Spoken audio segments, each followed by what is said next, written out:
Nicole Pomonrat. I'm a recruitment and HR strategist with over 10 years of experience helping companies build safe, inclusive workspaces and also helping underrepresented people find meaningful work. Today, I wanted to dive into Ace That Interview. It's a confidence building prep journal that I created. It's designed to help job seekers prepare for interviews and answer real life questions that hiring managers ask. So whether you're gearing up for a behavioral based, situational, or strengths based question, I will walk you through how to answer those with proven methods like the STAR method to ace that interview that you're going to have. I am going to go through 2 of the questions in the book today, and we'll see great ways that you can answer those. So again, when you listen to my answers, make sure you try to hear each part of the STAR method. So STAR stands for situation, task, action, and then result. The first question we're going to go through today is, what skills or strengths do you believe set you apart from others in your industry? I'm a big picture person, and I also do really well with making sure people understand the why behind whatever it is that I'm trying to do or changes that you're trying to make. Understanding the why is crucial to getting people to buy in, and that's definitely one of my strengths here. So a specific situation I want to talk about is, in the early 2010s, I supported a restaurant group that was rapidly growing, and we were opening up a new market. I also at the time was helping another market that was pretty well established.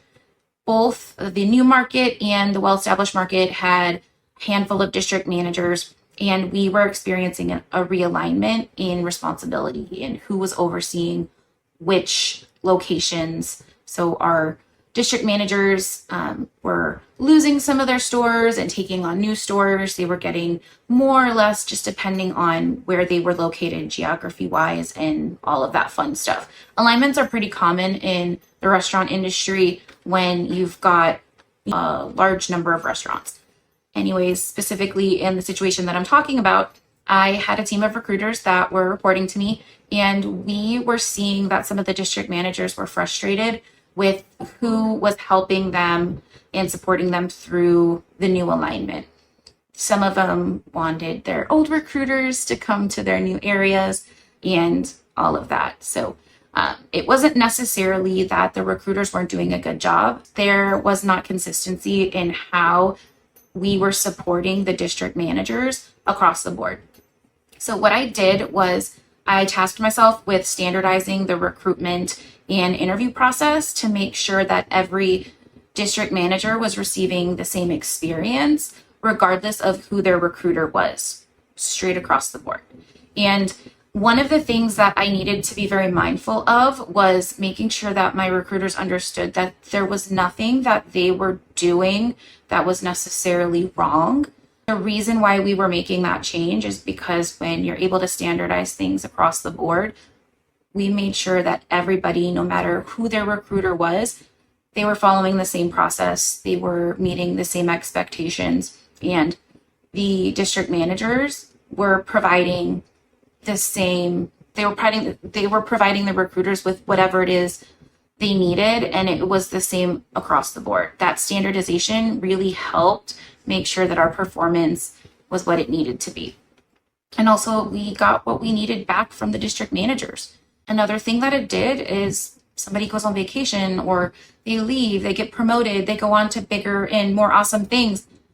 It's easy for somebody else to pick up that work and take on where they left off and run with it. So what I did on the recruitment side was I made sure that I had input from my team, and we built a process that we thought was going to be the best across the board. And we took a little bit of this and a little bit of that from everybody's current process, and we pieced together the best way that we could support our operators, and we rolled it out to them, and it was successful. We were able to fix the disconnect between the recruitment team, the district managers, and the vice presidents of operations, and we were able to continue opening restaurants, and it all went well.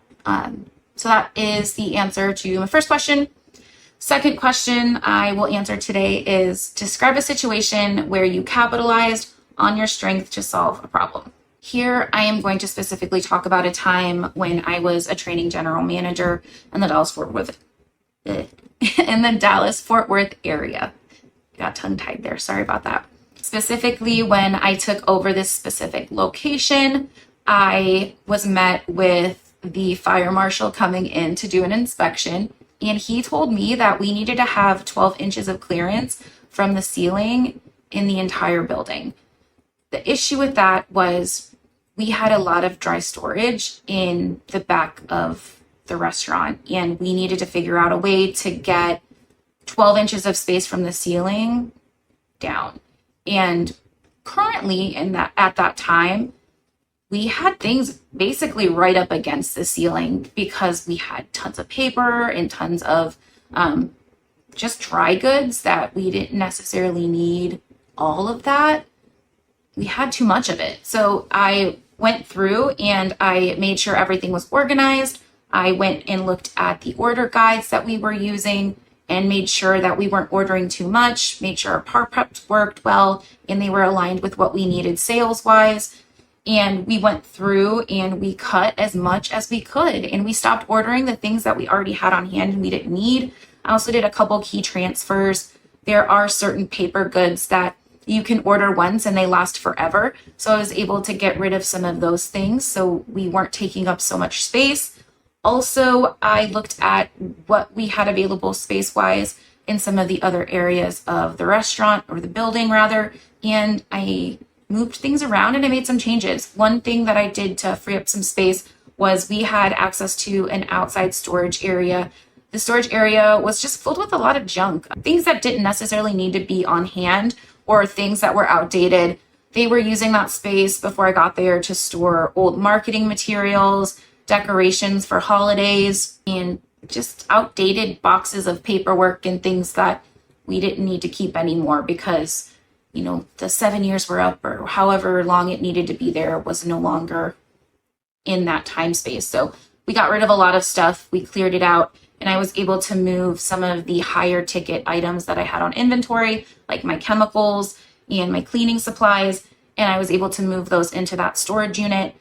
Another thing that really helped with that move was I was able to control the inventory of those chemicals and cleaning products a little bit better. If you've ever worked in a restaurant, you probably have had the situation where somebody goes in and either cuts your soap bag or they use way too much chemical to clean whatever they're supposed to.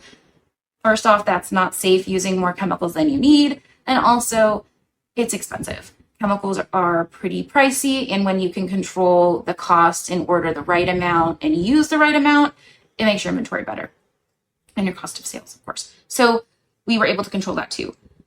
We also made sure we were ordering the right stuff, and we got the clearance to where we needed it to be. We got inspected again by the fire marshal and we were able to pass, which was great. No fines were collected. So that was a way that I capitalized on my strength of being very organized and being able to get people on the same page as far as ordering and things like that go. So that is the answer to the second question. If you were interested in hearing more of these questions answered, definitely check it out. If you found this helpful, I want to dive deeper in. So if you found this helpful and want to dive deeper into the interview prep, check out the full journal, Ace That Interview. It's available on Amazon. It's packed with over 100 questions and practical exercises that sharpen your interview skills and make sure that you're ready for the next opportunity that you could take advantage of. If you click the link below, you can grab your copy and take the next step towards your dream job. Thank you so much. I look forward to seeing you in my next video. Bye.